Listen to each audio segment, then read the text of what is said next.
Hello everyone, स्वागत है आप लोगों का हमारे यूट्यूब चैनल ग्लैंस एकेडमी पर। दोस्तों, जैसा कि आप लोगों का प्यार मिला टेलीग्राम चैनल पर भी और यूट्यूब पर भी बहुत सारी आप लोगों की कमेंट आई कि सर यूपी स्पेशल के भी कुछ एमसीक्यूज़ करा दीजिए। तो यूपी स्पेशल के एमसीक्यूज़ हम लोग पूरे एक साल के कवर करेंगे और आप देख सकते हैं जून 2022 से अप्रैल 2023 तक के हैं।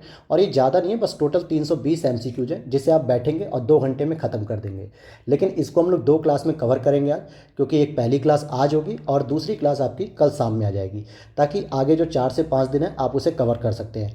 और यूपी छोड़ के बाकी जितने भी करंट अफेयर्स के टॉपिक्स हैं, चाहे वो आपके घटनासार, वार्षिकी हो या घटना चक्र हो या प्रतियोगिता दर्पण, इन सभी का मिला हुआ रूप पूरा 750 एमसीक्यूज की जो सीरीज़ है उसमें नेशनल, इंटरनेशनल, आर्थिक, करंट अफेयर्स, परम पुरस्कार वगैरह ये सभी चीज़ों का उसमें समावेश है। तो उसको ज़रूर आप लोग देखिएगा ताकि आप लोगों का वो पूरा का पूरा तैयार हो सके। वो 750 एमसीक्यूज़ आपके लिए रामबाण होंगे और इसी तरीके से यूपी के लिए भी ये सबसे बेस्ट सीरीज़ रहेगी आपके लिए। तो इन दोनों सीरीज़ को अगर आप लोग देख के एग्ज़ाम हॉल में जाएंगे तो मान के चलता हूँ मैं कि 99% यहाँ से कवर हो जाएंगे, कोई भी प्रश्न इससे बाहर नहीं जा सकेगा। एक आध प्रश्न छटक भी गया ना तो कोई बात नहीं, वो आप लोग बना लेंगे, इतने पढ़े लिखे होने के बाद आप सब इसे कर लेंगे। तो शुरू करते हैं हम लोग आज पहले एमसीक्यूज़ के अप्रैल के हमारे पहले क्वेश्चन से। तो पहला प्रश्न है, आप देखेंगे अप्रैल का पहले हम लोग करंट अफेयर्स करेंगे, क्योंकि हम लोग अप्रैल, फिर मार्च, फिर फरवरी, जनवरी इस तरीके से पीछे जाते रहेंगे। यूपी पीसीएस का ये ट्रेंड रहता है कि लेटेस्ट 3 महीने के करंट अफेयर्स जरूर वो पूछता है, तो इस पर आपकी पकड़ अच्छी होनी चाहिए। पहला प्रश्न है, 4 अप्रैल 2023 को बनारस के कुल कितने उत्पाद को भौगोलिक संकेतक यानी जीआई टैग मिल चुका है? तो टोटल 4 प्रोडक्ट को। कौन कौन से? एक तो बनारसी पान, जिसको खाने के बाद बुद्धि खुल जाती है अमिताभ बच्चन की। दूसरा बनारसी लंगड़ा आम और रामनगर भंटा जो कि बैंगन होता है। और चौथा आदम चीनी चावल। तो ये 4 प्रोडक्ट है। वैसे आदम चीनी जो चावल है वो चंदौली जिले का है, जो बनारस से ही अलग करके बनाया गया था। तो यहाँ पर इसको काउंटिंग कर ली गई, बनारस के ही मंडल में आता है, इसलिए चारों को मान लिया गया। और इस तरीके से यूपी के अगर आपसे पूछे जाए टोटल जीआई टैग, तो 45 प्रोडक्ट को यूपी के जीआई टैग मिल चुके हैं, जिसमें से लगभग 20 तो आपके बनारस के ही हैं। आप पुराने रिकॉर्ड को उठा के देखेंगे तो बनारसी साड़ियाँ, जरी जरदोजी, ये सारी चीज़ें जीआई टैग मिल चुकी है। कमेंट बॉक्स में आप लोग बताइएगा कि पूरे भारत के कितने जीआई टैग अब तक हो चुके हैं, ये आपके लिए रहेगा प्रश्न। अगला प्रश्न है, अप्रैल 2023 में आयोजित G20 अध्यक्षता के तहत युवा 20 परामर्श की मेजबानी किसने की है? तो आईआईटी कानपुर के द्वारा की जा रही है। और यूपी में टोटल 11 बैठकें होंगी, जो कि 4 शहरों में होंगी। कहाँ कहाँ होंगी? एक तो होगी आपकी लखनऊ, दूसरा जो है कि वाराणसी, और तीसरा आपका आगरा रहेगा, और चौथा रहेगा ग्रेटर नोएडा। तो ये 4 शहरों में यूपी में जो है कि आयोजित की जाएंगी, टोटल 11 बैठक G20 की। तो ये आप लोग ध्यान दीजिएगा। और अगले प्रश्न की ओर चलते हैं हम लोग। क्वेश्चन नंबर 3 है, अतीक अहमद हत्याकांड, जो कि प्रयागराज में पुलिस कस्टडी में इनकी हत्या कर दी गई थी। तो इसकी जांच के लिए एक न्यायिक आयोग जो है कि बैठाया गया है। तो उसके अध्यक्ष पूछे जा रहे हैं कि किसकी अध्यक्षता में हो रहा है? तो ये इलाहाबाद हाईकोर्ट के ही पूर्व न्यायाधीश है अरविंद कुमार त्रिपाठी, इनकी अध्यक्षता में। हालांकि ये सांसद थे और जो है कि बाहुबली थे एक तरीके से, तो हो सकता है ये प्रश्न चर्चा में रहने के कारण पूछ लिया जाए। वैसे तो चांसेस कम है, लेकिन फिर भी इसको रखा गया है, तो आप लोग याद रख लीजिएगा। अगला प्रश्न है, उत्तर प्रदेश का पहला बोन बैंक, बोन मतलब हड्डी, कहाँ पे हड्डियाँ सुरक्षित रहेंगी? तो ये अप्रैल 2023 को कहाँ पर खोला गया? तो बीएचयू ट्रामा सेंटर, बीएचयू मतलब वाराणसी, बनारस में जो बीएचयू है ट्रामा सेंटर, वहाँ पर इसको खोला गया। और यहाँ पे 5 वर्ष तक हड्डियों को सुरक्षित रखा जाएगा। तो जिसको अपनी हड्डियाँ सुरक्षित रखवानी वो यहाँ जाके रखवा सकता है आप में से। आगे चलते हैं। क्वेश्चन नंबर 4 है, 6 अप्रैल 2023 को उत्तर प्रदेश के मुख्यमंत्री योगी आदित्यनाथ ने किस स्थान पर गीले कूड़े से बायो कंप्रेस्ड नेचुरल गैस, कैसी gas? Bio compressed natural gas. तो देखिए सीएनजी होती है आपकी कंप्रेस्ड नेचुरल गैस, लेकिन इसके आगे बायो लग गया। तो इस तरीके से आप पढ़ेंगे। तो इस प्लांट का वर्चुअल उद्घाटन किया गया गोरखपुर जिले के बुथनी गाँव में। गाँव भले याद न रहे, लेकिन जिला याद रहना चाहिए कि बायो कंप्रेस्ड नेचुरल गैस कहाँ पर खोला गया है? तो यहाँ गोरखपुर में। अब यहाँ पे गीले जो कूड़े होते हैं, जैसे मान लो आपका खाना हो गया, आपके रोटी चावल वगैरह या फ्रूट्स या कुछ भी इस तरीके के जो गीले कूड़े होते हैं जो सड़ जाते हैं, तो इनसे गैस बनाई जाएगी। आगे देखते हैं। अगला प्रश्न है आपका, भारतीय रेलवे ने उत्तर प्रदेश के किस शहर से गुरु कृपा यात्रा प्रारंभ की है? तो गुरु कृपा यात्रा लखनऊ से प्रारंभ की गई है। और ये जो है 5 अप्रैल 2023 को लखनऊ से अपनी भारत गौरव पर्यटन ट्रेन के साथ शुरू गुरु कृपा की गई है। इस पवित्र यात्रा के दौरान सिख धर्म के 5 पवित्र तख्त स्थलों पर यह ट्रेन जाएगी। भारत पर्यटन जो है, ये भारत गौरव पर्यटन, ये अपनी एक योजना चल रही है 2020 से, देखो अपना देश, यानी अपने भारत को देखो, विदेशों मत घूमो, पहले भारत को समझ लो फिर आगे जाना। तो इसके तहत पहली अगर हम निजी ट्रेन की बात करेंगे तो कोयम्बटूर से शिरडी चलाई गई है। और दूसरी अंतर्राष्ट्रीय ट्रेन की बात करेंगे तो नई दिल्ली से जनकपुरी यानी नेपाल तक जाएगी। उसी सीरीज़ में यूपी की ये पहली ट्रेन होगी जो लखनऊ से चल रही है। अगला प्रश्न है आपका, उत्तर प्रदेश सरकार के प्रोजेक्ट अलंकार, ध्यान देना प्रोजेक्ट अलंकार के बारे में पूछा जा रहा है। तो वाराणसी जिले के 7 राजकीय हाई स्कूलों और इंटरमीडिएट स्कूलों में कॉरपोरेट स्कूल जैसी सुविधा मुहैया कराई जाएंगी, तो इसी को प्रोजेक्ट अलंकार कहा गया है।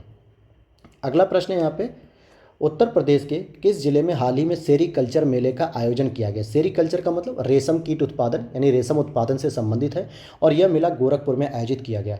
और गोरखपुर में जो होता है वो आप कह सकते हो मलबरी, क्या कह सकते हो, मलबरी कह सकते हो, या फिर सहतूती, इस किस्म का जो है कि यहाँ पे मिलता है रेशम देखने को। और साथ ही साथ कानपुर में भी देखने को मिलेगा आपको रेशम। अगला प्रश्न, उत्तर प्रदेश में निर्माणाधीन राम मंदिर के जलाभिषेक हेतु कुल कितनी नदियों का जल लाया गया है। तो जो राम मंदिर बन रहा है हमारे अयोध्या में, उसके लिए जो शालीग्राम पत्थर से उनकी मूर्ति का निर्माण किया जा रहा है, उस पर भी एक प्रश्न है, आगे हम बताएंगे उसके बारे में। यहाँ पे जलाभिषेक करने के लिए पूरे भारत की लगभग 155 पवित्र नदियों से जल लाया जा रहा है। तो ये पूछा जा सकता है, अब 155 नदी नहीं पूछेगा लेकिन संख्या पूछ सकता है। अगला प्रश्न है 9 नंबर, मुख्यमंत्री योगी आदित्यनाथ ने कहाँ पर 2 दिवसीय राष्ट्रीय जलवायु सम्मेलन का उद्घाटन किया। तो ये लखनऊ में ही किया गया था राष्ट्रीय जलवायु सम्मेलन का उद्घाटन। अगला प्रश्न है आपका, उत्तर प्रदेश में जो निकाय चुनाव हो रहा है यानी नगर निगम के जो चुनाव हो रहे हैं 2023 में, कुल कितने चरणों में होंगे। तो 2 चरणों में होंगे दोस्तों, और जिसकी वजह से आप लोग का ऊहापोह बनी हुई थी कि पेपर टलेगा या नहीं चलेगा, वो यही चुनाव था। एक तो हो रहा है आपका 4 मई जो कंप्लीट हो चुका है, और दूसरा है 11 मई, और 13 मई को इसकी मतगणना होगी, काउंटिंग होगी।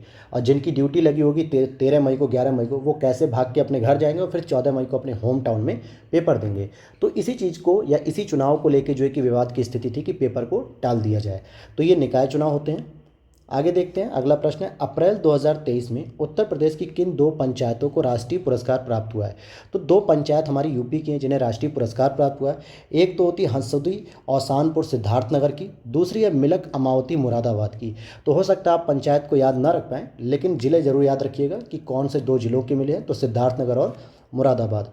आगे देख लेते हैं हम लोग, चलिए अब यहाँ पर हम देखते हैं मार्च का। तो अप्रैल के तो देखिए स्पेशली जो 11 क्वेश्चन थे, क्योंकि अभी जो है कि 15-20 दिन के ही करंट अफेयर्स को शामिल किया गया, पूरा अप्रैल का तो पूछेगा भी नहीं, क्योंकि 15 अप्रैल तक ये होता है कि पेपर छप जाते हैं, प्रिंट हो जाते हैं, तो उसमें कोई नया क्वेश्चन ऐड नहीं हो सकता है। जब भी होगा 15 अप्रैल के पीछे ही होंगे। मैं एक अप्रॉक्स आइडिया बता रहा हूँ कि 1 महीने पहले पेपर प्रिंट हो जाते हैं। तो 15 अप्रैल से पहले के जो 10-12 क्वेश्चन थे वो कवर किए। मार्च में हम लोगों को करीब 30-35 क्वेश्चन मिलेंगे। तो इसे देखते हैं हम लोग, किस तिथि को उत्तर प्रदेश के मुख्यमंत्री योगी आदित्यनाथ ने लगातार सबसे ज़्यादा समय तक उत्तर प्रदेश के मुख्यमंत्री रहने का रिकॉर्ड अपने नाम कर लिया। अब यहाँ पर ध्यान दीजिएगा, आप कहोगे कि सर अभी तो इनका दूसरा कार्यकाल है, तो यहाँ दूसरे कार्यकाल को नहीं पूछा जा रहा है। इस तरीके से तो आप देखोगे मुलायम सिंह ने 3 कार्यकाल पूरे किए, मायावती ने 4 कार्यकाल पूरे किए, लेकिन सबसे अधिक समय तक लगातार कौन रहा, तो वो मुख्यमंत्री योगी आदित्यनाथ हैं, जो लगभग 5 वर्ष 347 दिन तक रह चुके हैं। और इससे पहले सच्चिदानंद जी थे, जो संपूर्णानंद थे, डॉक्टर संपूर्णानंद, इनके नाम पे बनारस में यूनिवर्सिटी भी है। तो इनके द्वारा 5 वर्ष 345 दिन तक का कार्यकाल निभाया गया था लगातार। तो योगी आदित्यनाथ सबसे अधिक मुख्यमंत्री जो है कि बन चुके हैं सबसे लंबे समय तक रहने के लिए। आगे देख लेते हैं हम इसको, और इससे पहले और जानकारी लेंगे तो अखिलेश यादव जी भी लगातार 5 साल 4 दिन तक उत्तर प्रदेश के मुख्यमंत्री रहे, और मायावती जी भी 4 साल 307 दिन तक उत्तर प्रदेश की मुख्यमंत्री रही थी। अगला है, राही मोबाइल एप्लीकेशन का संबंध किससे। अब राही का मतलब भाई राह पे चलने वाली संस्था, यानी उत्तर प्रदेश रोडवेज से संबंधित है। राही मोबाइल ऐप द्वारा आप बस के टिकट बुक कर सकेंगे, वहीं बस की ऑनलाइन लोकेशन भी देख सकेंगे। अब आपको जिस भी रोडवेज को पकड़ना हो, गवर्नमेंट बसेस को, तो उसके लिए आप राही एप्लीकेशन के माध्यम से बस बुक कर सकते हैं। जैसे आप प्राइवेट एप्लीकेशन पे देखेंगे, जिंगो बस हो गई या रेड बस हो गई, जो आप फ़ोन पे यूज करते हैं ना, तो इस तरीके से गवर्नमेंट की रोडवेज बस को भी लोकेशन ट्रेस करने के लिए आप राही एप्लीकेशन को यूज कर सकते हैं। जैसे हम लोग ट्रेन को देखते हैं वैसे आप रोडवेज को देख सकेंगे। शास्त्रार्थ क्या है, तो ये देखा जाएगा संस्कृत भाषा सिखाने वाला एक मोबाइल एप्लीकेशन गेम है। ध्यान देना, ये गेम के साथ एप्लीकेशन है। इलाहाबाद विश्वविद्यालय के कॉलेज ईसीसी में संस्कृत विभाग के अध्यक्ष डॉक्टर अरुणा मिश्र ने संस्कृत सीखने के लिए ऑनलाइन मोबाइल एप्लीकेशन गेम बनाया, जिसे शास्त्रार्थ नाम दिया गया। अगला प्रश्न है, उत्तर प्रदेश कैबिनेट ने उत्तर प्रदेश की पहली खेल नीति, देखिए पहली खेल नीति तो इंपॉर्टेंट वैसे ही बन जाती है, और इसको कब मंजूरी दी गई, तो 10 मार्च 2023 को। इसके तहत क्या रखा गया कि हर एक ज़िले में, यानी कि 75 ज़िले में 75 प्रकार के खेल जो है कि डेवलप किए जाएंगे, और उनमें जो है कि एक विशेष प्रशिक्षण वगैरह ट्रेनिंग दी जाएगी। तो आइए इसकी व्याख्या भी पढ़ लेते हैं यहाँ पे। यहाँ पर क्या होगा, प्रत्येक विद्यालय में अब 40 मिनट का समय जो है कि खेल के लिए फिक्स कर दिया गया। अभी तक केवल बच्चे इंटरवल या रेसेस में खेलते थे, लेकिन अब उन्हें 40 मिनट का एक पीरियड भी दिया जाएगा और हर विद्यालय में, चाहे वो प्राइमरी हो, अपर प्राइमरी हो, इंटर कॉलेज हो, सभी में होगा, जिससे शारीरिक शिक्षा योग वगैरह के लिए निर्धारित किया जाएगा। और 10 करोड़ रुपये से एक राज्य खेल विकास कोष भी बनाया जाएगा। और जो इसमें खिलाड़ी पंजीकृत होगा, रजिस्टर्ड होगा, उसको अगर खेल खेलते समय, ट्रेनिंग करते समय कोई चोट लग जाती है तो उसके लिए 5 लाख रुपए का स्वास्थ्य बीमा भी कराया जाएगा। अगला प्रश्न है यहाँ पे, उत्तर प्रदेश संस्कृत संस्थान का सर्वोच्च पुरस्कार विश्व भारती किसे दिया गया? तो उत्तर प्रदेश का एक संस्कृत संस्थान है, हिंदी संस्थान है, ये जो अपनी अपनी भाषाओं के पुरस्कार देते हैं, तो इसमें जो संस्कृत संस्थान ने जो सर्वोच्च पुरस्कार दिया विश्व भारती, इसमें प्रोफेसर हरिदत्त शर्मा जी को दिया गया। और ये इलाहाबाद विभाग जो विश्वविद्यालय के संस्कृत विभाग के पूर्व HOD भी रह चुके हैं, हेड ऑफ डिपार्टमेंट, जिसमें 5,01,000 रुपये नगद पुरस्कार भी दिया जाता है।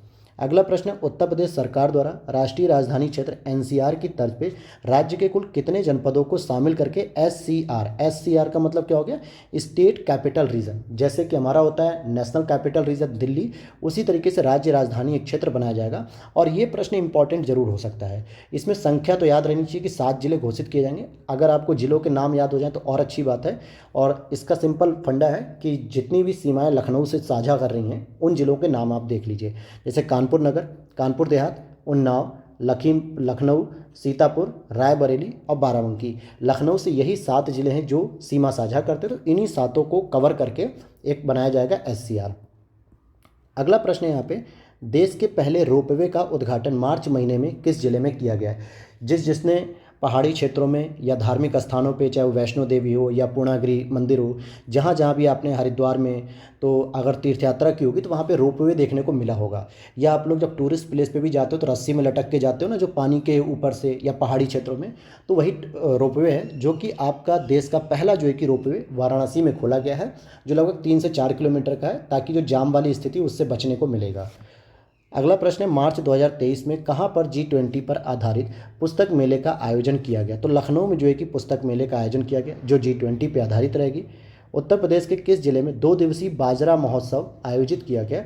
तो बाजरा का महोत्सव आगरा में आयोजित किया गया। इसी तरीके से आम महोत्सव भी हुआ था जो लखनऊ में हुआ। सेरीकल्चर महोत्सव रेशम का गोरखपुर में हुआ। अगला प्रश्न है, हाल ही में उत्तर प्रदेश के किस जिले में चौथे अंतर्राष्ट्रीय फिल्म महोत्सव 2023 का आयोजन किया गया? तो आजमगढ़ में किया गया। कहाँ पे किया गया? आजमगढ़ में। हाल ही में कहाँ पर उत्तर प्रदेश का पहला पशु विद्युत सौदा गृह बनकर तैयार हो गया है? तो वाराणसी में। जैसे इंसानों को जो है कि 2 तरीके से जलाया जाता है ना, एक तो होता है कि भाई आप घाट पे गए और लकड़ी वगैरह इकट्ठा की और उसकी अर्थी उर्थी जला दी, बाकायदा वहाँ पंडित जी ने पूजा वूजा की, सारी चीज़ें। और एक होता है जिसके पास समय नहीं होता, बहुत बिजनेस क्लास या यूँ कहें कि बहुत बिजी शेड्यूल होता है, तो वो लोग क्या करते हैं, 10 मिनट के अंदर जो है कि एक इलेक्ट्रिक मशीन में डालते हैं बॉडी को और वहाँ पे जल जाती है, राख मिली, उसे गंगा जी में बहाया और उसके बाद अपने अपने घर को चल दिए। तो उसी तरीके से जानवरों को भी जो है कि जल्दी से जलाने की एक व्यवस्था की गई। जैसे मरे हुए जानवर रोड पे बीमारी फैलाते हैं, कोई उठाता नहीं है, नगर निगम 4 दिन बाद आता है उठाने, तो ऐसी स्थिति में इन बीमारियों को भी कम किया जाएगा और ऐसे जो पशु होते हैं इनको क्या किया जाएगा, बिजली घर में जलाया जाएगा। तो इसकी जो व्यवस्था वाराणसी में अब कर दी गई है शुरू। अगला प्रश्न है, मार्च 2023 की इंडियन फार्मा फेयर के 8वें संस्करण की मेजबानी किस राज्य ने की है? तो इंडियन फार्मा फेयर 2023 में हुई है वो उत्तर प्रदेश में की गई है 8वें संस्करण की। अगला प्रश्न है यहाँ पे, उत्तर प्रदेश सरकार ने एकल अभिभावक अफसरों को कितने वर्ष का बाल्य देखभाल अवकाश देने की सहमति दी है? ये एकल अभिभावक का मतलब क्या हो गया, जितने भी प्रोफेसर हैं, या जैसे यहाँ पे अफसर लिखा हुआ है, जैसे यहाँ पे देखेंगे IAS हो गया, IPS हो गया, IFS हो गया, या जो भी अधिकारी हैं जिन उनमें से या तो कोई माता है, पिता नहीं है उस बच्चे का, या किसी वजह से वो गुजर गया है, या अगर कोई पिता है और माता नहीं है वहाँ पे, तो ऐसे में वो अभिभावक अकेले हैं, अपने बच्चों की भी उसे देखनी है, देख रेख करनी है, क्योंकि बच्चों का भी तो अपना एक अधिकार होता है, right to education, right to care, कि भाई उनकी भी सारी केयर होनी चाहिए, पढ़ाई लिखाई उनकी, और एक अफसर होने के नाते उसे अपने प्रशासन को भी देखना होता है, जिले को भी। तो ऐसी अवस्था में योगी सरकार के द्वारा क्या किया है, 2 वर्ष की एक बाल्य देखभाल CCL, अभी तक क्या था, CCL केवल महिलाओं को मिलती थी, चाइल्ड केयर लीव, जो महिलाएं जो है कि शिक्षा विभाग में हो या किसी विभाग में, लेकिन अब पुरुषों को भी CCL मिलेगा। तो ये एक अच्छा प्रस्ताव है यहाँ पे, तो उत्तर प्रदेश सरकार ने इसे अपनी सहमति दे दी है। तो इसको पूछ सकता है कि किस राज्य के द्वारा दिया गया है। अगला प्रश्न है, संघाई सहयोग संगठन पर्यटन मंत्रियों की बैठक उत्तर प्रदेश के किस शहर में हुई थी? तो वाराणसी में होगी, क्योंकि पर्यटन राजधानी पूरे एससीओ की पहली जो बनी है वो आपकी वाराणसी बनी है। तो जब पर्यटन राजधानी वाराणसी बनी है तो वाराणसी में ही उसकी मीटिंग भी होगी, इसके लिए रटने की भी आवश्यकता नहीं है। अगला प्रश्न है, केंद्र सरकार ने जिन 4 राज्यों के लिए विश्व बैंक के साथ 3 ग्रीन नेशनल हाईवे कॉरिडोर परियोजना का निर्माण के लिए समझौता किया, वो कौन कौन से? तो एक तो हिमाचल प्रदेश, एक राजस्थान, एक आंध्र प्रदेश और एक उत्तर प्रदेश। तो इसमें उत्तर प्रदेश शामिल है, क्योंकि इन्हीं 4 राज्यों वर्ल्ड बैंक के सहयोग से ग्रीन नेशनल हाईवे बनाए जाएंगे। तो ये उत्तर प्रदेश यहाँ पे शामिल है, तो इसलिए ये इंपॉर्टेंट हो जाता है। अगला प्रश्न है, बुंदेलखंड क्षेत्र में कुल कितने सौर पार्कों को मंजूरी मिलेगी? तो सौर पार्क मतलब सोलर एनर्जी से संचालित रहेंगे, तो टोटल 8 पार्क बनेंगे। वन वर्ल्ड टीबी समिट 2023 किस शहर में आयोजित की गई? तो ये वाराणसी में आयोजित की गई थी, और इसकी जो थीम थी yes we can end TB, यानी कि यस हम लोग मिलकर जो है कि इस टीबी को हरा सकते हैं। अगला, इस साल के अंत तक प्रदेश में कितने प्राइमरी विद्यालयों को निपुण विद्यालय का दर्जा हासिल करना होगा? तो इसका सही उत्तर हो जाएगा 44,000 प्राइमरी विद्यालयों को इस साल जो है कि यूपी में निपुण विद्यालय का दर्जा हासिल करना होगा। तो निपुण भारत मिशन का उद्देश्य यह तय करना है कि देश में प्रत्येक बच्चा अनिवार्य रूप से 2026-27 तक ग्रेड 3 के अंत तक मूलभूत साक्षरता और संख्यात्मकता प्राप्त कर ले। तो 44,000 प्राइमरी विद्यालय हैं। अगला प्रश्न है यहाँ पे, हाल ही में एक रिपोर्ट आई है, उसके अनुसार आलू उत्पादन में देश में कौन सा प्रथम स्थान पर है? तो हमारा आलू का जो स्थान है वो यूपी में पहले से ही रहा है, मतलब कि पूरे भारत में यूपी पहले से ही आलू के प्रोडक्शन में सबसे अधिक नंबर पर रहा है। और आलू ट्रांसपोर्ट करने के लिए मेरठ को आगरे को जो है कि जोन माना जाता है, निर्यात जोन। तो आगरा जो है कि निर्यात जोन होता है, और ये देश के कुल आलू उत्पादन का लगभग 35% होता है, और सबसे अधिक आलू आपके आगरा और फर्रुखाबाद वाले जोन में ज़्यादा होते हैं। अगला है, निक्षय दिवस का संबंध है। तो निक्षय दिवस का संबंध टीबी बीमारी का उन्मूलन करने से है। टीबी बीमारी को समाप्त करने के उद्देश्य से प्रत्येक वर्ष 24 मार्च को, कब को? 24 मार्च को टीबी दिवस मनाया जाता है। इसी क्रम को आगे ले जाते हुए प्रत्येक हेल्थ सेंटर पर प्रत्येक माह की 15 तारीख को एक निक्षय दिवस मनाया जाएगा। तो 2 बातें आ गई, नेशनल लेवल पे जो निक्षय दिवस होता है यानी कि टीबी दिवस वो होता है 24 मार्च को, और अब 15 तारीख को प्रत्येक माह की 15 तारीख को प्रत्येक हेल्थ सेंटर में यूपी में निक्षय दिवस मनाया जाएगा। और एक इंपॉर्टेंट इससे बात याद रख लीजिएगा कि गोरखपुर के सांसद जो हमारे रवि किशन जी हैं, जो पहले फिल्मी कलाकार भी थे, तो रवि किशन शुक्ला जी को ब्रांड एम्बेसडर भी बनाया गया है। तो ये याद रख लीजिएगा इसके साथ। सीरीज़ आप लोगों को कैसी लग रही है? उम्मीद करूंगा कि अगर अच्छी लग रही हो, आप लोगों के लिए कोऑपरेटिव हो, सहयोगात्मक हो, तो प्लीज़ चैनल को सब्सक्राइब कर दीजिएगा। वीडियो अच्छी लगे तो लाइक कीजिएगा, ताकि हमें मोटिवेशन मिलता रहे, और जितना जल्दी से जल्दी हो सकेगा और भी कंटेंट आपके लिए लाएंगे। और सी सेट की स्ट्रैटेजी क्या होनी चाहिए पेपर क्वालिफाई करने के लिए, उस पर भी एक क्लास जो है कि हम लोग लेके आएंगे। छोटी सी एक वीडियो होगी 15 से 20 मिनट में, उसमें डिस्कस करेंगे कि कैसे सी सेट को सॉल्व करना है, ताकि जो आपका मेंटली प्रेशर है वो कम रहे, क्योंकि सी सेट को भी आपको हल्के में लेके नहीं चलना है। तो आइए प्रश्न पे आते हैं, कौन सा जिला उत्तर प्रदेश की जीडीपी में शीर्ष योगदान करने वाला जिला है? तो आप देखोगे सबसे अधिक जो जीडीपी होती है वो गौतम बुद्ध नगर का सहयोग होता है, फिर लखनऊ, फिर आगरा, फिर मेरठ। तो इतना आप मत याद करिए, बस ये देख लीजिए कि सबसे अधिक जीडीपी में योगदान कौन करता है यूपी की? तो गौतम बुद्ध नगर, और दूसरे नंबर पर आपका लखनऊ। तो बस 2 याद रख लीजिएगा। आगे देखते हैं, देश की अर्थव्यवस्था में उत्तर प्रदेश का स्थान कौन सा है? तो देश की अर्थव्यवस्था में तीसरा स्थान है। सबसे नंबर 1 आता है महाराष्ट्र, दूसरे नंबर पे आता है तमिलनाडु, और तीसरे नंबर पे आता है उत्तर प्रदेश। तो ये अर्थव्यवस्था में हमारा आता है।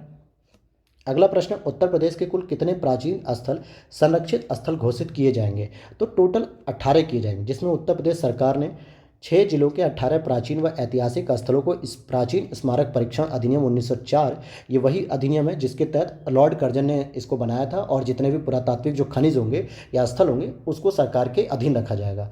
तो उसकी धारा 3 के अधीन संरक्षित घोषित किया जाएगा। अब इसमें कौन कौन से, एक बार नाम पढ़ लेते हैं। वैसे तो इसके नाम याद होंगे भी नहीं और ना ही पूछा जाएगा, संख्या हो सकता है पूछ ले, लेकिन फिर भी सुने रहेंगे तो थोड़ा ठीक रहेगा। जैसे महोबा का शिव तांडव मंदिर, अभी आर्ट एंड कल्चर में ही दे देगा कि शिव तांडव मंदिर कौन से जिले से संबंधित है, तो ये इंपॉर्टेंट है। फर्रुखाबाद का प्राचीन शिव मंदिर, संकरा मठ मंदिर, इटावा का शिव मंदिर, प्रयागराज में रानी का तालाब। देखिए जिस तरीके से गुजरात में रानी की बाव फेमस है, उसी तरीके से प्रयागराज में रानी का तालाब। इंडिका निर्मित प्राचीन विष्णु मंदिर, मंगोला शिवाला, झांसी में शिवालय, प्राचीन कोल्हू कुशमड़िया, चंपत राय का महल, उत्तर मध्यकालीन किला, बंजारों का मंदिर, टहरौली का किला। ये सारे के सारे मुख्य रूप से फेमस हैं। आगे चलते हैं हम लोग, अगले प्रश्न को देखते हैं। उत्तर प्रदेश के किन 2 जिलों के मध्य उत्तर प्रदेश में गंगा नदी पर सबसे लंबा पुल बनाया जाएगा? तो कानपुर और उन्नाव के मध्य लगभग 3.4 किलोमीटर, जो कि गंगा नदी पर अब तक का सबसे लंबा पुल होगा, वो भी उत्तर प्रदेश में। अगला प्रश्न है, उत्तर प्रदेश सरकार ने अगले 5 वर्षों में वृक्षारोपण में कितने जो है कि प्रतिशत वृद्धि करने का लक्ष्य रखा है? तो 6% की, लगभग कितने, 6% की वृद्धि करने का टारगेट रखा गया है जो है कि। तो आगे देख लेते हैं हम लोग अगले प्रश्न को। उत्तर प्रदेश के किन शहरों में 4 निजी विश्वविद्यालय खोलेंगे? इससे एक प्रश्न बनेगा, इस बार जरूर बनेगा, ध्यान रखिएगा।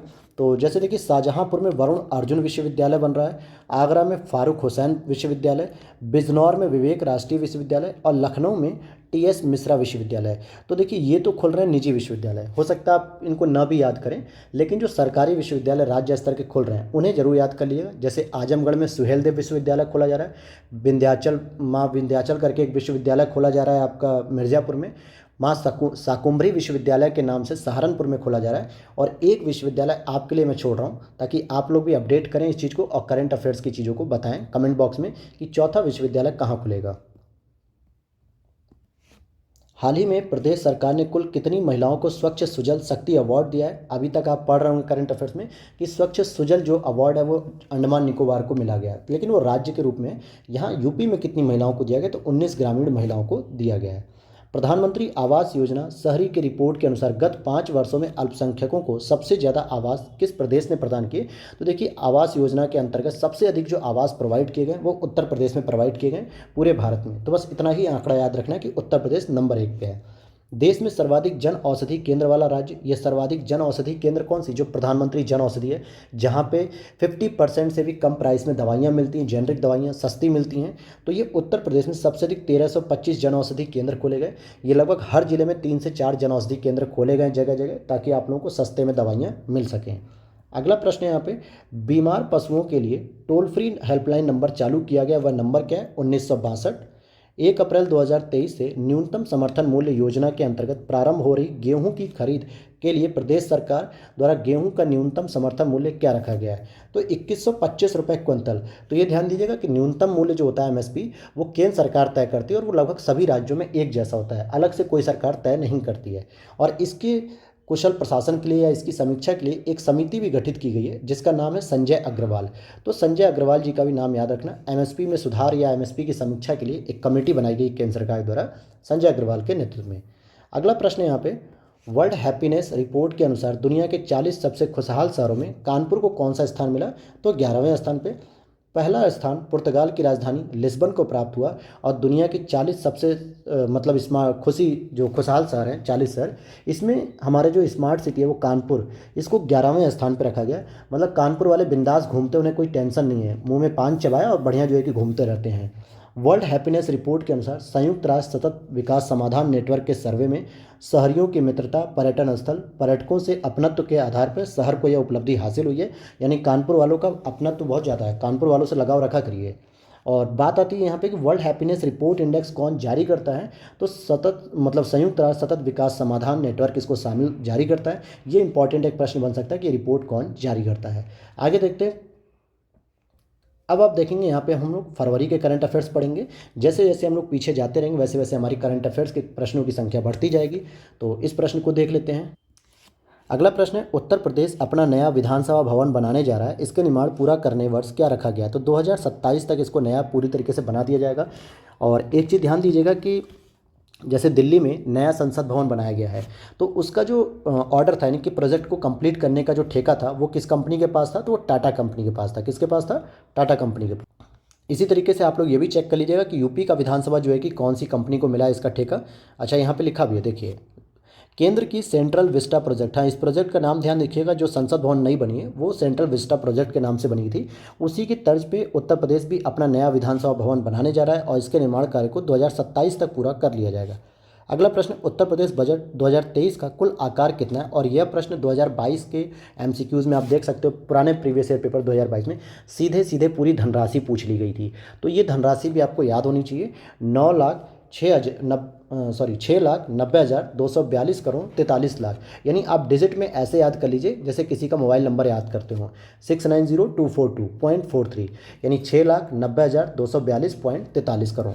तो ये आपको याद रखना है। अगला प्रश्न है, बजट में राजकीय घाटा कितना अनुमानित है? तो देखिए 84,883 करोड़ रुपए है। ये धनराशि भले याद ना हो, लेकिन ये याद रखिएगा परसेंटेज में यही पूछा जाता है कि ये घाटा हमारे यूपी की जीडीपी का कितना है, तो 3.48% है। जबकि केंद्र सरकार की अगर हम बात करेंगे घाटे की, तो उसका 5.9% है केंद्र सरकार का, और यूपी का कितना 3.4 या 3.48। 2021 में उत्तर प्रदेश में सकल राज्य घरेलू उत्पाद जीडीपी में 16.8% की वृद्धि दर्ज की गई, और इस बार इस वृद्धि को बढ़ा के 23-24 में 19% का लक्ष्य रखा गया है। तो 19% की वृद्धि हम टारगेट करेंगे पिछले वर्ष की अपेक्षा। वर्तमान में उत्तर प्रदेश की बेरोजगारी दर क्या है? 4.2। ऐसा बजट में बताया गया कि 2017 से पहले बेरोजगारी दर लगभग 14% के आसपास थी, और अब उसको घटा के योगी सरकार के कार्यों के द्वारा प्रशंसनीय जो है कि जो उपलब्धि मिली है कि बेरोजगारी दर घट के 4.2% हो गई है। अगला प्रश्न है 2021-22 में बजट में प्राथमिक क्षेत्र का योगदान क्या है? तो प्राथमिक क्षेत्र वो होते हैं जो एग्रीकल्चर सेक्टर यानी कि प्राकृतिक संसाधनों से खेती करते हैं, चाहे वो मत्स्य पालन हो, कृषि हो, खनिज का खनन हो, ये सभी चीज़ें प्राथमिक क्षेत्र में आती हैं। तो पूरी यूपी की जो जीडीपी है उसमें प्राथमिक क्षेत्र का जो योगदान है वो लगभग 28.44% है, यानी कि 28.44%। अगर हम केंद्र की इसी तरीके से बात करेंगे तो लगभग 18% जो है कि योगदान देखने को मिलता है केंद्र सरकार में। अगला प्रश्न है उत्तर प्रदेश सरकार के बजट में घोषित किस शहर में फार्मा पार्क बनाया जाएगा? तो ललितपुर में बनाया जाएगा। कहाँ पे बनाया जाएगा? ललितपुर में। और अभी मैंने ऊपर आपको बताया था कि फार्मा फेयर भी जो अवार्ड मतलब कॉन्फ्रेंस हो रही थी वो कहाँ हुई थी, तो ये आप लोग बताइएगा। देखिए अगला प्रश्न जो मैं आपको बता रहा था, चौथा आपको मैंने छोड़ दिया था राज्य विश्वविद्यालय, तो यहाँ पे आपको मिल गया उसका उत्तर। बजट में कितने नए राज्य विश्वविद्यालय बनाने की घोषणा की गई है? अभी ऊपर हमने पढ़ा था निजी विश्वविद्यालय, तो उनको भले मत याद रखना क्योंकि वो जनरली नहीं पूछे जाएंगे, लेकिन स्टेट का जरूर पूछा जाएगा कि जिसमें राज्य सरकार अपना योगदान देगी। तो ये 4 राज्य विश्वविद्यालय हैं, जैसे कि मिर्ज़ापुर में माँ विंध्याचल के नाम से, देवी पाटन जो बलरामपुर में आता है, गोंडा यहाँ का जो है कि मंडल है, तो बलरामपुर में देवी पाटन मंदिर के नाम से, मुरादाबाद में एक बनाया जा रहा है, और एक कुशीनगर जिलों में भी बनाए जाएंगे। जैसे विंध्याचल मंडल में माँ विंध्यवासिनी राज्य विश्वविद्यालय, देवी पाटन मंडल में माँ पातेश्वरी देवी राज्य विश्वविद्यालय, कुशीनगर में महात्मा बुद्ध कृषि एवं प्रौद्योगिकी विश्वविद्यालय शामिल है। तो कुशीनगर में जो नया खोला जा रहा है महात्मा बुद्ध कृषि एवं प्रौद्योगिकी विश्वविद्यालय, और इससे पहले मेरठ में सरदार वल्लभ भाई पटेल कृषि और प्रौद्योगिकी विश्वविद्यालय खोला जा चुका है, तो ये ध्यान दीजिएगा। और इसी तरीके से चौधरी चरण सिंह के नाम से भी कानपुर में खोला गया है। अगला प्रश्न है आपका, वर्ष 2025 में महाकुंभ के भव्य आयोजन के लिए राज्य सरकार ने कितने रुपए आवंटित किए हैं? तो 2500 करोड़ रुपए आवंटित किए हैं, और 2017 के आसपास महाकुंभ को जो है कि उसमें रखा गया, आपके राष्ट्रीय धरोहर में शामिल किया जा चुका है। अगला प्रश्न है स्वामी विवेकानंद युवा शक्ति सशक्तिकरण योजना का संबंध किससे है? तो जो ग्रेजुएट हो चुके लोग होते हैं या इंटर क्वालिफाई हो चुके हैं उनको मुफ्त में टैबलेट और स्मार्टफोन देने की योजना थी युवा सरकार की, जिसमें एप्लीकेशन केवल कोचिंग इंस्टीट्यूट या जो है कि पढ़ाई से संबंधित रहेंगे, बाकी उसमें कोई गेम या मूवी वगैरह देखने के लिए नहीं मिलेगा। तो पूछा जा सकता है ये योजना किससे संबंधित है? किसानों को अगले वित्तीय वर्ष से मुफ्त बिजली देने वाला उत्तर प्रदेश देश का कौन सा नंबर का राज्य बन गया? तो 6ठे नंबर का राज्य बन गया है। और अभी घोषणा की गई है कि जो लोग अपने निजी नलकूप से जो है कि सिंचाई करते हैं उनको 100% जो है कि क्या मिलेगी? बिजली पे छूट मिलेगी। देखिए यहाँ लिखा भी है, किसानों को अगले वित्तीय वर्ष निजी नलकूपों के लिए विद्युत बिल पर पूरी की पूरी 100% की छूट मिल जाएगी। अगला प्रश्न है प्रदेश के किस स्थान में वेद विज्ञान अध्ययन केंद्र की स्थापना की घोषणा बजट में की गई? तो सीतापुर के नैमिसारण में। ये वही सीतापुर का नैमिसारण पे जहाँ पे 84,000 जो ऋषियों के यज्ञ की कहानी आप लोग सुनते हैं कि ऋषि जो है कि यज्ञ कर रहे थे तो राक्षस या असुर जो है कि परेशान कर रहे थे, ये वही जगह सीतापुर के नैमिसारण में लखीमपुर के पास पड़ता है। तो यहाँ पर वेद विज्ञान अध्ययन केंद्र खोला जाएगा। अगला प्रश्न है यहाँ पे, केंद्र सरकार की नवरत्न कंपनी सतलज जल विद्युत वितरण निगम लिमिटेड उत्तर प्रदेश के किस शहर में 3500 करोड़ रुपए की लागत से एक सोलर प्लांट लगाएगी? तो कानपुर में लगाएगी। और आगे देखते हैं अगला प्रश्न, उत्तर प्रदेश वैश्विक निवेश शिखर सम्मेलन कब से कब तक लखनऊ में आयोजित किया गया? इसी को हम कहते हैं यूपी ग्लोबल इन्वेस्टर समिट, यानी कि वैश्विक स्तर पे इन्वेस्टर्स आए थे यहाँ पे 10 से 12 फरवरी, और ये लखनऊ में आयोजित किया गया था। और इस अवसर पे प्रधानमंत्री ने इन्वेस्ट यूपी 2.0 शुरू किया। लगभग 33.50 लाख करोड़ रुपए का निवेश हुआ और लगभग 19,000 जो है कि इसमें समझौते हुए हैं कंपनियों के बीच में। अगला प्रश्न है, उत्तर प्रदेश वैश्विक निवेश शिखर सम्मेलन में सर्वाधिक निवेश का प्रस्ताव किस जिले को मिला? तो कुल निवेश में अकेले 27% जो है कि गौतम बुद्ध नगर को मिला। और अभी हमने ऊपर पढ़ा था कि लगभग ये 10% हमारे यूपी की जीडीपी में भी योगदान देता है, क्योंकि गौतम बुद्ध नगर जो है कि ग्रेटर नोएडा वाला जो एरिया है वो इलेक्ट्रिकल जो है कि इलेक्ट्रॉनिक सेक्टर से जो है कि ज़्यादा संपन्न है, तो यहाँ पर जो है कि दिया गया है। और दूसरे नंबर पे आप देखेंगे आगरा को। अगर आपसे पूछ लिया जाए कि किस सेक्टर में जो है कि सबसे अधिक मिला है, तो सर्वाधिक निवेश प्राप्त करने वाले क्षेत्रों में नवीनीकृत ऊर्जा प्रथम स्थान पर रही है और दूसरे नंबर पे इलेक्ट्रॉनिक इंफ्रास्ट्रक्चर दूसरे स्थान पर रही है। अगले प्रश्न को देखते हैं, बर्जर ग्रुप एशिया की सबसे बड़ी पेंट फैक्ट्री उत्तर प्रदेश के किस जिले में लगाने जा रही है? तो ये हरदोई के पास, मतलब हरदोई जिले में एक संडीला आता है जो लखनऊ से 50 किलोमीटर दूरी पे होगा। तो यहाँ पर बर्जर ग्रुप एशिया की सबसे बड़ी पेंट फैक्ट्री लगाने की घोषणा की गई है बर्जर कंपनी ने। जैसे आप नेरोलॉक पेंट लगाते हैं, एशियन पेंट देखते हैं, उसी तरीके से बर्जर पेंट भी होता है। तो इसने एशिया की सबसे बड़ी फैक्ट्री यहाँ लगाने की बात की है। अगला प्रश्न है, उत्तर प्रदेश के किस शहर में 500 करोड़ रुपए की लागत से 700 मेगावाट क्षमता का सोलर प्लांट लगाया जाएगा? तो कानपुर नगर में। और फिर अगला प्रश्न है, हांगकांग की एक कंपनी उत्तर प्रदेश के 2 नगरों में 10,000 करोड़ रुपए का निवेश इलेक्ट्रिक वाहन निर्माण संयंत्र में लगाएगी। तो ये जो संयंत्र बनेंगे ये आगरा और गौतम बुद्ध नगर में बनेंगे। फरवरी 2023 में इलाहाबाद हाईकोर्ट के मुख्य न्यायाधीश कौन बनाए गए? तो न्यायमूर्ति प्रीतिंकर दिवाकर जी, जिन्होंने चीफ जस्टिस राजेश बिंदल जी का स्थान लिया। इससे पहले हमारे यूपी के जो हाईकोर्ट के चीफ जस्टिस कौन थे? वो राजेश बिंदल जी थे। अब उनकी जगह पे प्रीतिंकर दिवाकर आएंगे। मान लीजिए ऑप्शन में प्रीतिंकर दिवाकर न दे, राजेश बिंदल ही दे दे, तो आपको इन्हीं को सही करना होगा। लेकिन फरवरी में है तो नो डाउट प्रश्न अगर बनना होगा तो ये प्रीतिंकर दिवाकर के नाम से ही बनेगा। अगला प्रश्न है आपका, 13वां संसद रत्न पुरस्कार किस उत्तर प्रदेश से किसको मिला? यानी कि सांसद रत्न पुरस्कार जो मिला है वो विशंभर प्रसाद निषाद जो कि समाजवादी पार्टी के थे, और यह पुरस्कार द प्राइम पॉइंट फाउंडेशन द्वारा दिया जाता है। 13 सांसदों को यह पुरस्कार मिला, जिसमें उत्तर प्रदेश से सिर्फ एक सांसद नॉमिनेट किए गए, वो भी समाजवादी पार्टी के थे, विशंभर प्रसाद निषाद। उत्तर प्रदेश की नई फिल्म नीति का कब प्रकाशन में आई है? तो फरवरी 2023 में उत्तर प्रदेश की नई फिल्म नीति आ गई है। इसमें अवधी, ब्रज, बुंदेली, भोजपुरी भाषा में बनाई जाती हैं। तो फिल्म की लागत 50% सब्सिडी उत्तर प्रदेश सरकार प्रदान करेगी। अगर क्षेत्रीय भाषाओं को ध्यान में रख के अगर आप लोग फिल्म बना रहे हैं तो आपको 50% गवर्नमेंट के द्वारा सब्सिडी प्रदान की जाएगी। अगला प्रश्न है, G20 देश की पहली डिजिटल इकोनॉमी वर्किंग ग्रुप की बैठक उत्तर प्रदेश के किस शहर में आयोजित हुई? तो लखनऊ में आयोजित हुई। और मैंने पहले ही बताया कि G20 की टोटल यूपी में 11 बैठक होंगी, जिसमें 4 शहरों में होंगी। उनमें से लखनऊ में डिजिटल इकोनॉमिक वर्किंग ग्रुप की कमेटी की बैठक हो चुकी है। अगला प्रश्न यहाँ पे, किस शहर में 2 दिवसीय G20 एम्पावर इंसेप्शन मीटिंग आयोजित की गई थी? तो ये आगरा में। और 5वें खेलो इंडिया यूथ गेम्स 2023 में उत्तर प्रदेश का कौन सा स्थान है? जो अभी 5वां खेलो इंडिया यूथ गेम्स आपके इंदौर में आयोजित किया गया था, तो वहाँ पर महाराष्ट्र पहले नंबर पे था और हरियाणा दूसरे नंबर पे था। और यूपी की बात करेंगे तो यूपी 14th नंबर पे था। तो आप देख सकते हैं कि पहले स्थान पे है महाराष्ट्र, दूसरे पे हरियाणा, और यूपी ने टोटल जो है कि 6 स्वर्ण पदक, 14 रजत पदक और 16 कांस्य पदक के साथ 14वें नंबर पे था इसमें। अगला प्रश्न है आपका, हर घर जल योजना में सर्वाधिक कनेक्शन देने के मामले में उत्तर प्रदेश का देश में कौन सा स्थान रहा? तो चौथा स्थान रहा। और हर घर जल में उत्तर प्रदेश के 75.26 लाख से अधिक ग्रामीण परिवारों को नल कनेक्शन देकर पूरे देश में चौथे स्थान पर रहा। और इस मामले में बिहार जो है कि नंबर 1 रहा। अगला प्रश्न है, लखनऊ में कुल कितनी ऐतिहासिक इमारतों को हेरिटेज होटलों में बदला जा रहा है? तो टोटल 5। वो कौन सी हैं? छतर मंजिल, रोशन उद दौला कोठी, और कोठी गुलिस्तान इरम, कोठी दर्शन विलास और फरहद बख्श कोठी। ये तो 5 कोठियाँ जो हैं, यानी कि 5 जो है इमारतें हैं, इनको अब होटल के रूप में बदला जाएगा, वो भी हेरिटेज होटल के रूप में। अगला प्रश्न है, इंडियन एक्सपोर्ट मार्ट का आयोजन कहाँ किया गया? तो ग्रेटर नोएडा में किया गया, और ये 68वें भारत अंतर्राष्ट्रीय परिधान मेले का भी आयोजन यहीं पे किया गया था, इंडिया एक्सपोर्ट मार्ट में।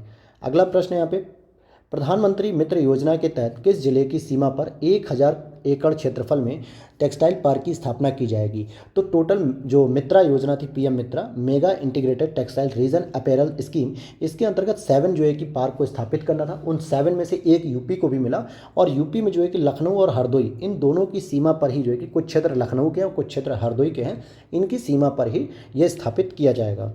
अगला प्रश्न, उत्तर प्रदेश के अयोध्या में निर्माणाधीन श्री राम मंदिर में लगाए जाने वाले जो पवित्र शालिग्राम के पत्थर हैं, जिनसे उनकी मूर्ति बनाई जा रही है, वो कहाँ से आए हैं? तो नेपाल के जनकपुर के गणेश्वर धाम से आए हैं।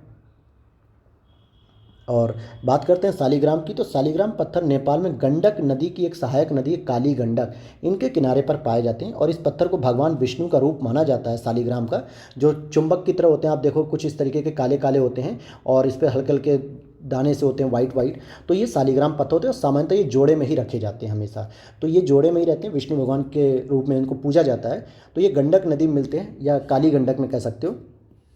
अगला प्रश्न है यहाँ पे, उत्तर प्रदेश सरकार ने प्रदेश के परिवारों को सरकारी योजनाओं तक पहुंच आसान बनाने के लिए कौन सा पोर्टल लॉन्च किया है? तो one family one identity portal, ये यूपी सरकार के द्वारा लॉन्च किया गया।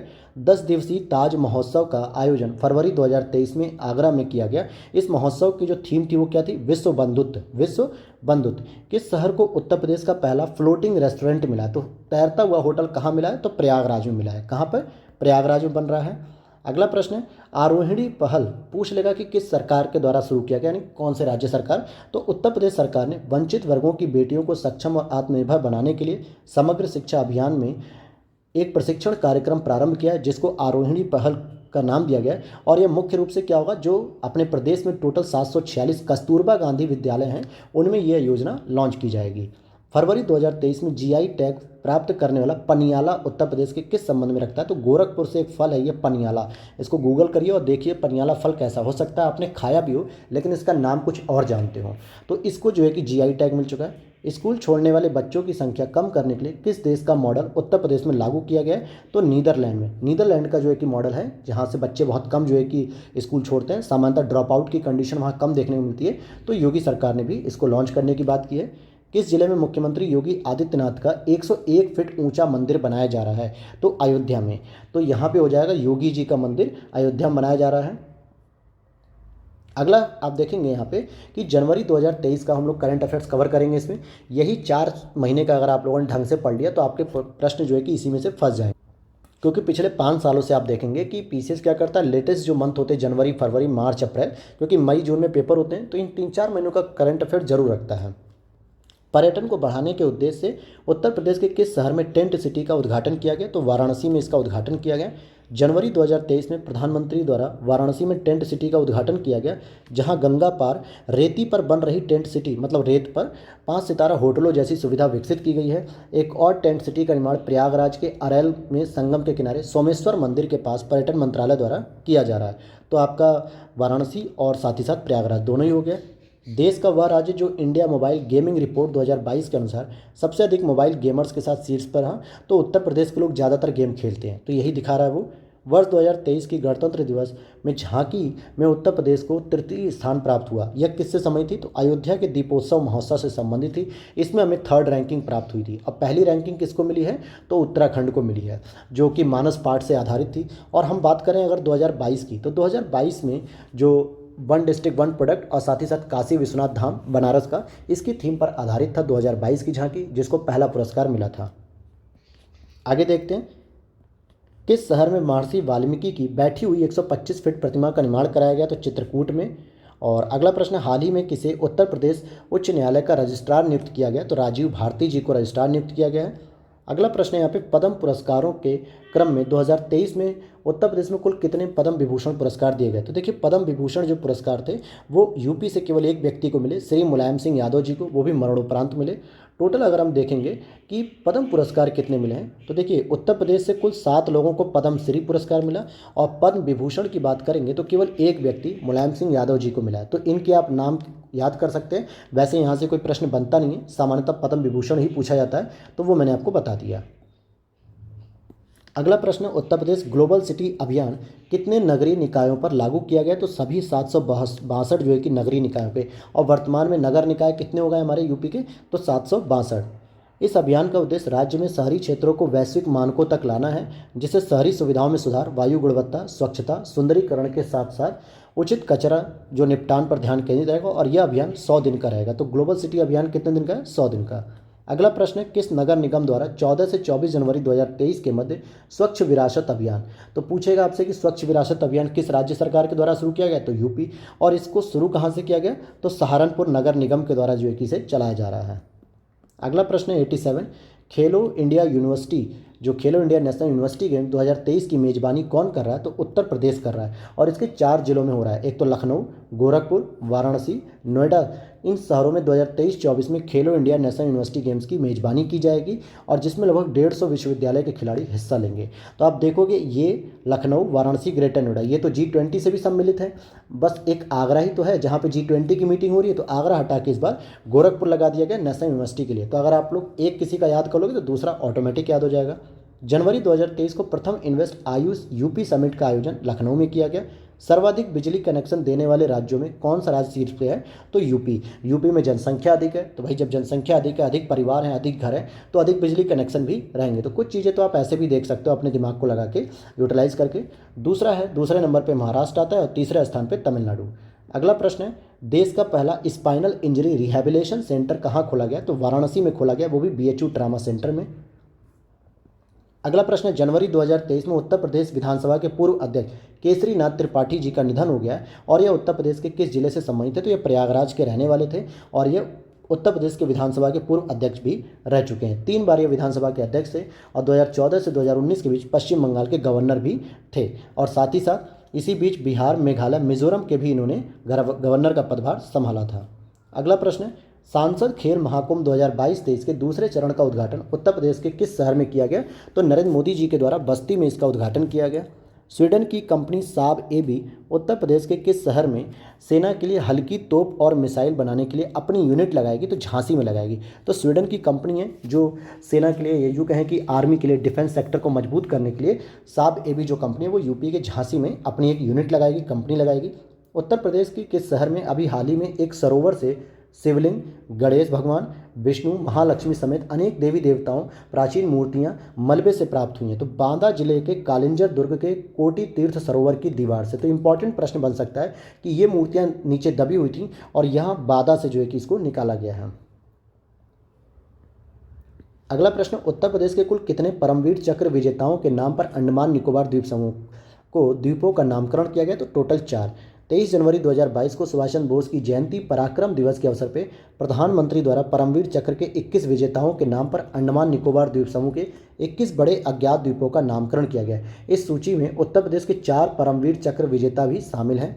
गंगा विलास क्रूज किस शहर से किस शहर तक की दूरी तय करेगा? तो उत्तर प्रदेश के वाराणसी से और असम के डिब्रूगढ़ तक। और ये टोटल 50 दिनों की यात्रा थी जिसमें इसने 3200 किलोमीटर की रेंज को कवर किया और सबसे पहले इसमें 32 तीर्थयात्री जो कि 32 पर्यटक गए थे वो भी स्विट्जरलैंड के गए थे। अगला प्रश्न है, यहाँ पे आप देख सकते हैं कि राज्य स्तरीय पक्षी महोत्सव उत्तर प्रदेश के किस जिले में आयोजित किया गया? तो बुंदेलखंड में पर्यटन को बढ़ावा देने के लिए राज्य स्तरीय पक्षी महोत्सव महोबा में आयोजित किया गया। और अगर आपसे पूछा जाए कि राजकीय महोत्सव कौन सा हो गया, तो कालिंजर महोत्सव जो कि बांदा में होता है।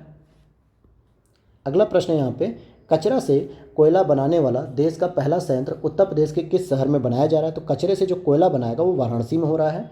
किस विश्वविद्यालय द्वारा किसानों को ड्रैगन फ्रूट की खेती करना सिखाया जाएगा? तो बुंदेलखंड विश्वविद्यालय के द्वारा जो है कि खेती करना सिखाया जाएगा। AK-203 यानी कि AK-203 असॉल्ट राइफल का निर्माण उत्तर प्रदेश के किस शहर से प्रारंभ किया जाएगा? तो अमेठी से प्रारंभ किया जाएगा। अगला प्रश्न यहाँ पे, नाबार्ड के अनुसार उत्तर प्रदेश की साख क्षमता में कितने प्रतिशत की वृद्धि की गई है? तो 8% की वृद्धि की गई है। और चंदन के तेल के विकल्प पर शोध हेतु उत्तर प्रदेश किस संस्थान से सहयोग लेगा? तो IICT हैदराबाद। अगला प्रश्न यहाँ पे, किस वेटलैंड को अधिसूचित करने में अत्यधिक विलंब को लेकर सर्वोच्च न्यायालय और राष्ट्रीय हरित न्यायाधिकरण में याचिका दी गई? तो धनौरी वेटलैंड जो कि ग्रेटर नोएडा का है। धनौरी वेटलैंड देश की पहली सारस सेंचुरी भी बनेगी, मतलब कि सारस की जो सुरक्षा के लिए संरक्षण केंद्र बनेगा वो देश का पहला बनेगा धनौरी वेटलैंड जो कि ग्रेटर नोएडा में है। और अगले प्रश्न को देखते हैं, उत्तर प्रदेश सरकार ने किस शहर में आयोजित एक निवेश शिखर सम्मेलन में 65,000 करोड़ रुपए के एक समझौते ज्ञापन पर हस्ताक्षर किए? तो ये हो जाएगा आपका झांसी। हाल ही में उत्तर प्रदेश के किस शहर में एक दुर्लभ हिमालय गिद्ध देखा गया? दुर्लभ हिमालयन गिद्ध कानपुर में देखा गया। उत्तर प्रदेश सरकार किस योजना के तहत मेधावी छात्रों को हर महीने सम्मानित करेगी? तो निपुण सम्मान योजना।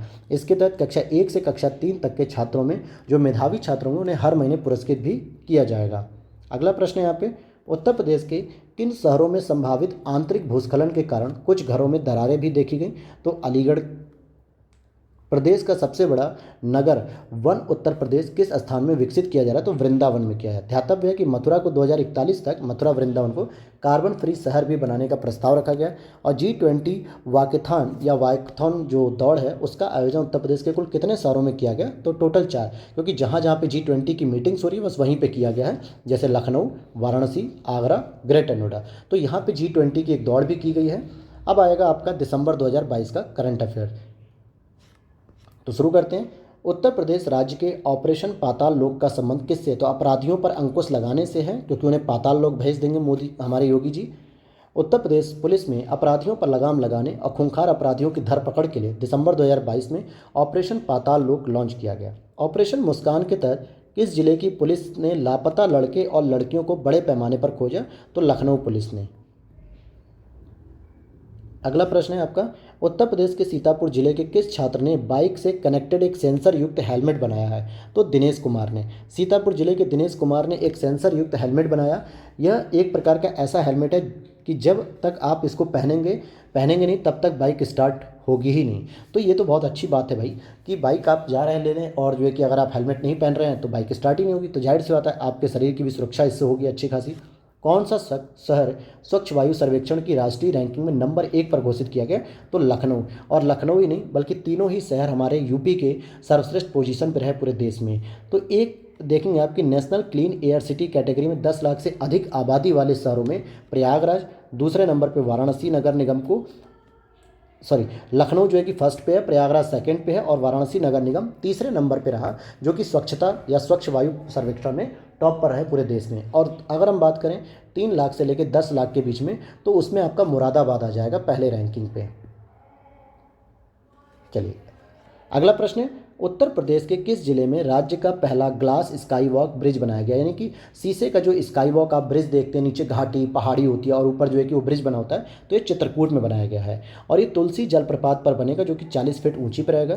किस राज्य ने पहली स्ट्रक्चरल ऑडिट पॉलिसी लागू की है? तो उत्तर प्रदेश सरकार ने, जो कि नोएडा और ग्रेटर नोएडा से किया जाएगा इसका। अगला प्रश्न है, किसे नोएडा में पहली महिला पुलिस आयुक्त नियुक्त किया गया? तो लक्ष्मी सिंह को।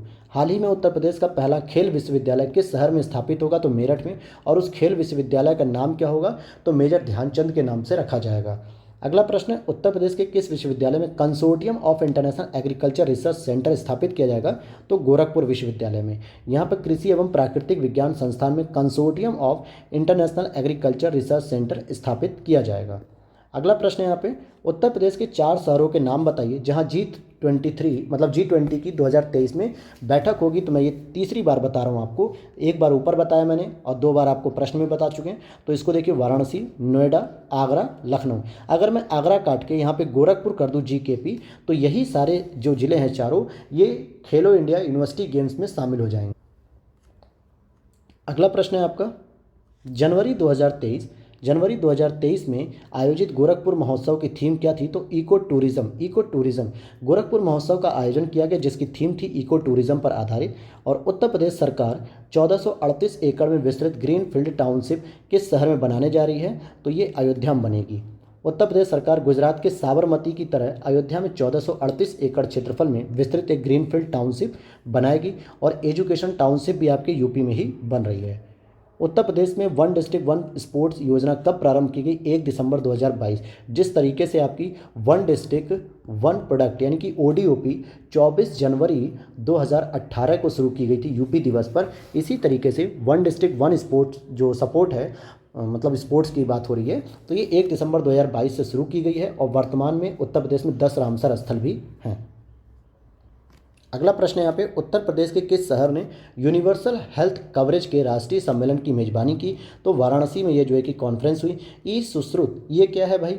उत्तर प्रदेश के 22 सरकारी मेडिकल कॉलेजों में अस्पताल प्रबंधन सूचना प्रणाली को ई सुश्रुत का नाम दिया गया है। और अगला प्रश्न हम यहाँ पर देखेंगे कि उत्तर प्रदेश के किस शहर में महाकवि सुब्रमण्यम भरतियार की प्रतिमा का उद्घाटन किया गया है? तो ये वाराणसी में किया गया है। और इस प्रतिमा का उद्घाटन तमिलनाडु के मुख्यमंत्री MK स्टालिन के द्वारा किया गया। ये इंपॉर्टेंट है क्योंकि आप लोग को लगेगा योगी जी ने किया है, यूपी में है तो, या मोदी जी करेंगे अपने संसदीय क्षेत्र में, तो ऐसा बिल्कुल नहीं है। महाकवि सुब्रमण्यम भरतियार की प्रतिमा का उद्घाटन वाराणसी में MK स्टालिन जी के द्वारा किया गया है।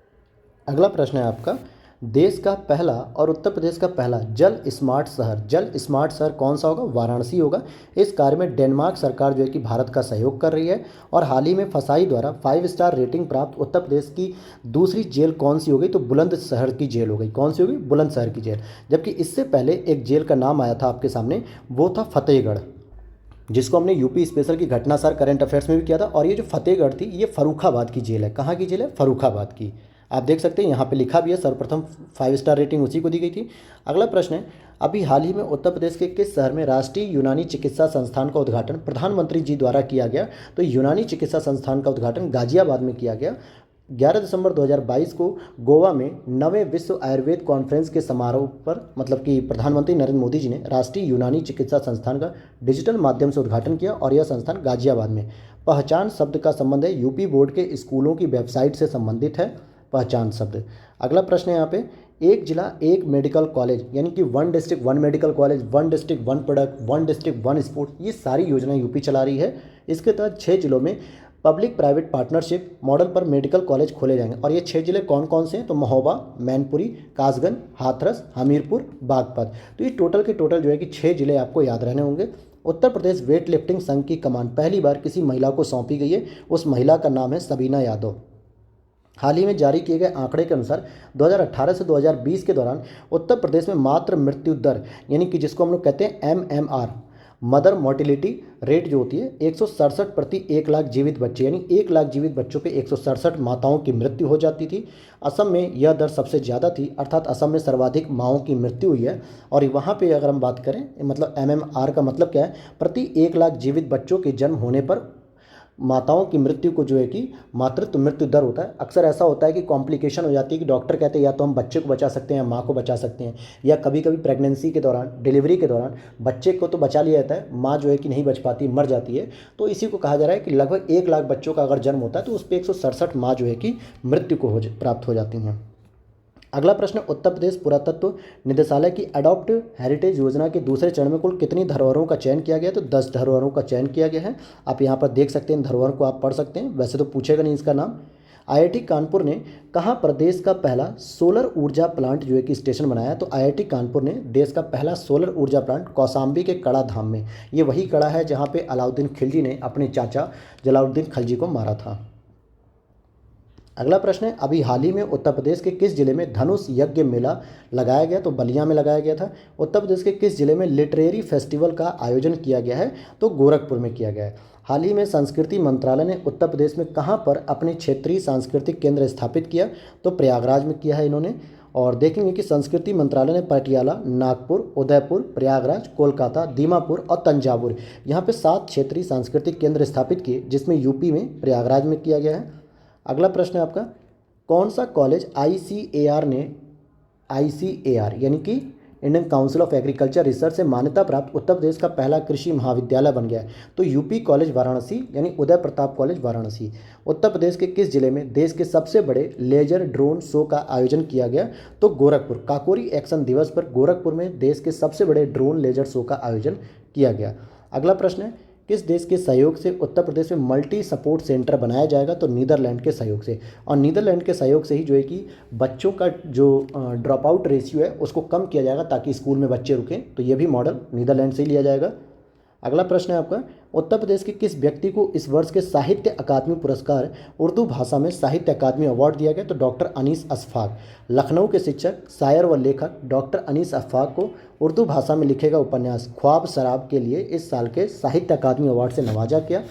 अगला प्रश्न है, दिसंबर 2022 में उत्तर प्रदेश सरकार ने USA की किसके साथ Uttar Pradesh knowledge smart city बनाने के लिए समझौता किया? तो ऑस्टिन यूनिवर्सिटी के साथ ही ये जो नॉलेज स्मार्ट सिटी का मतलब हो गया जो सिंगल एजुकेशन टाउनशिप जो हम लोग बात कर रहे थे ना, वही चीज़ बनेगी USA के सहयोग से। अगला प्रश्न है, दिसंबर 2022 को उत्तर प्रदेश सरकार ने स्थानीय निकाय चुनाव में OBC आरक्षण संबंधी प्रश्न पर विचार करने हेतु किसकी अध्यक्षता में आयोग बनाया? तो ये 15 सदस्यीय एक आयोग था जो कि न्यायमूर्ति राम अवतार सिंह की अध्यक्षता में। और ये मोस्ट इंपॉर्टेंट क्वेश्चन है दोस्तों, ये चुनाव जो नगर निगम के अब हो रहे हैं आपके 4 और 11 तारीख को, जिसकी वजह से PCS एग्जाम की डेट को लेकर प्रॉब्लम आ गई थी, ये चुनाव आपके फरवरी में ही आयोजित होने थे, लेकिन ये ओबीसी रिजर्वेशन को लेकर यह मुद्दा इतना बढ़ गया कि कोर्ट में ये चला गया और वहाँ से ऑर्डर आया कि भाई फरवरी में अभी चुनाव नहीं होंगे आदेश आने तक। तो इसीलिए पूछा जा सकता है कि ये कौन सी कमेटी बनाई गई थी। अगला प्रश्न है, उत्तर प्रदेश में G20 शिखर बैठकों का ब्रांड एम्बेसडर किसे नियुक्त किया गया? तो तुलिका रानी जी को।